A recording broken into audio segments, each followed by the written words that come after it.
போரின் நடுவிலே 234 தொகுதியிலும் விஜயினுடைய தாவேகா தோல்வி அடைகிறது. தலைவன் மாறிலே கூட்டம் சேர்த்துட்டா அது ஓட்டா மாறாது.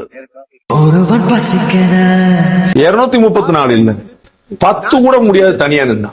வேட்டை தூக்குது உங்களுடைய அடுத்த படத்திற்காக காத்துக்கிட்டு இருக்கிறேங்க விஜய். நரிகள் கூட்டமோ அரசியல் அப்படியே முதல்வராயிட்டு வழியில் கிடக்குது. சினிமாக்கார வந்தா ஜெயிச்சான் அப்படிங்கிற வரலாறு கடைசியா எம்ஜிஆருக்கு மட்டும் தான் இருக்கும். நீங்க எழுதி வச்சுக்கோ. குருதியாட்டமோ காட்டு நடக்குது. ரெண்டு நிறுவனம் என்ன சொல்லுது, அவர் தான் முதலமைச்சர். இப்ப இது எவ்வளவு பெரிய காமெடின்னு மக்களுக்கு தெரிஞ்சிச்சு. வாடைகள் 100 வந்து போதவில்லையே. உன் பேரையே முழுசா உன்னால சொல்ல முடியாது. சொன்னா பாதி பேர் ஓட்டு போட மாட்டான்.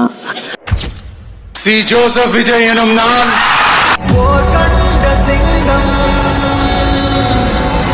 தமிழ்நாட்டு அரசின் முதலமைச்சராக யார் கண்டு அஞ்சும் உறுதிமொழிகிறேன். போர் கண்ட